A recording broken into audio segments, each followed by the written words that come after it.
The IELTS speaking test has 3 parts. In this video, you're going to learn how to answer the questions in part 1 of the speaking test. Now, before we can understand how to give a strong answer and what a strong answer is and what a bad answer might be, we need to understand what the part 1 of the speaking test is. So the IELTS speaking part 1, it's a 3 to 4 minute introduction section. The questions are going to be a little bit easy. Compared to the part 2 and the part 3, the part 1 questions, most people say that they are easy questions. The topics are all going to be related to you, maybe to your life or to your country. They're all going to be focused on you. Now, they're not just giving you easy questions to answer. They have a trick. The hard part of the part 1 is topic development.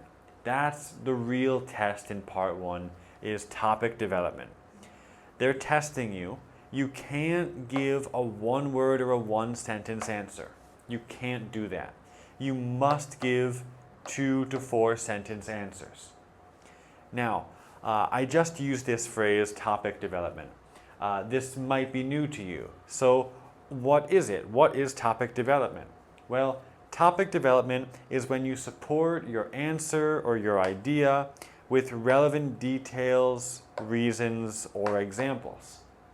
So now we know what topic development is, but how can we develop the topic?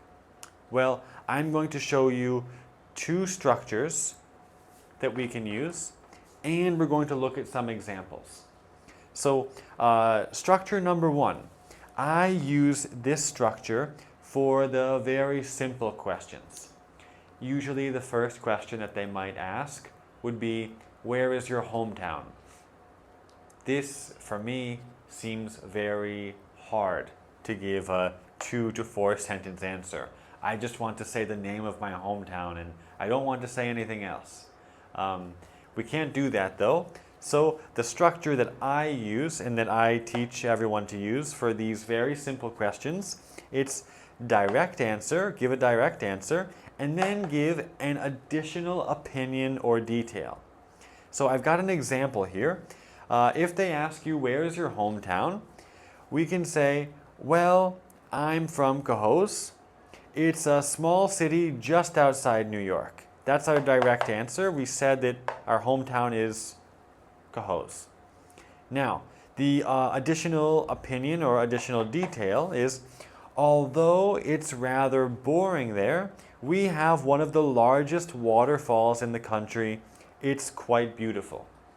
Now, this is a very strong answer. It might look simple, but why is it a strong answer? Well, we developed the topic. This is their main test. We didn't give a one-word, one-sentence answer. We avoided their trap. We gave 3 sentences.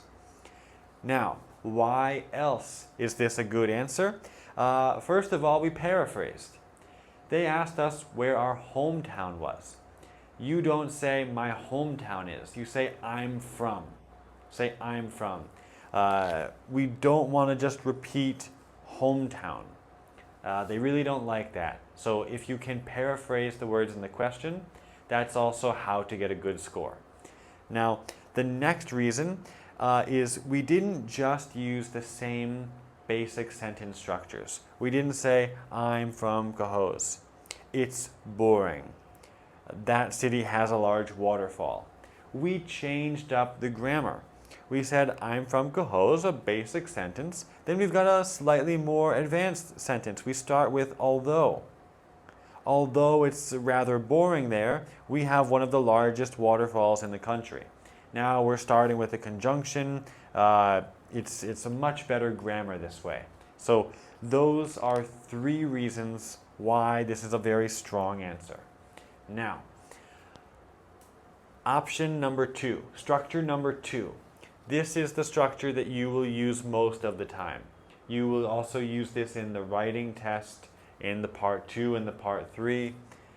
Most of the time you're going to use REE. REE is you respond to a question, then you elaborate, then you exemplify.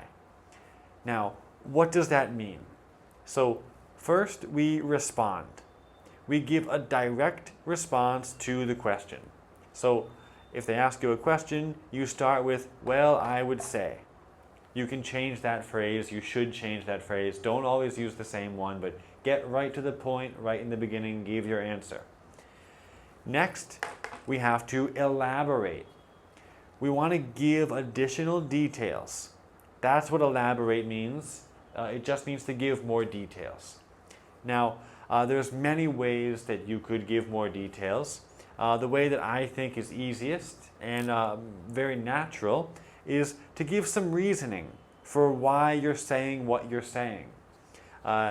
So you could start the next sentence with, I think this because. So now that we've responded, we've elaborated, we need to give some example. For example, blah, blah, blah. Now, REE is fantastic because it's how we talk, how we speak in every language. From Japanese to Chinese to English to French, we all use REE. And it looks like this here. So we've got an upside down triangle here. First, we've got our general ideas. We start our speech or our answer to a question with general idea. Then we get more specific. We give some additional details. We say, I think this because, or we give some reasoning why we're saying the information that we're saying. Then we get more specific with an example. We always, in every language, we love to give examples at the end. We give main information, extra details, then we give an example. It's a very natural way to speak. Now, in your native language, you probably speak this way, but in English, your mind is racing, so you might forget this structure. So REE is a very powerful tool for you. Now, I would recommend getting this built into your brain. So below these videos, there's a PDF, REE practice. I would really recommend doing all of the practice. Now, an example.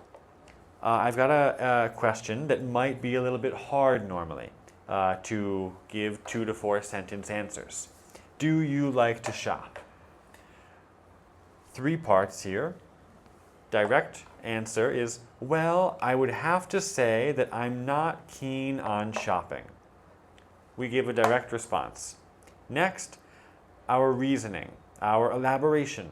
I think it's because whenever I go to any kind of store, I just end up wasting so much time. Next, our example. For example, last Saturday, I went to the mall, and even though I had planned to only spend 30 minutes there, I spent half of the day there. Now, this was the REE structure.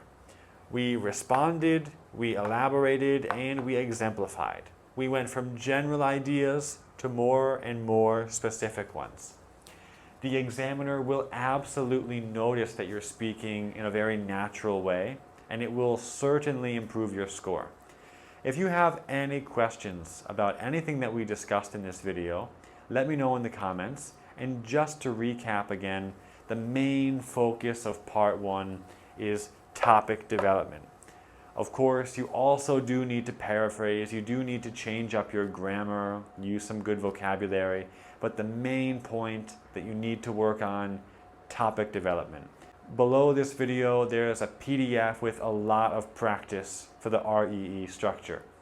I wish you the best of luck in the test, and I will see you in the next video.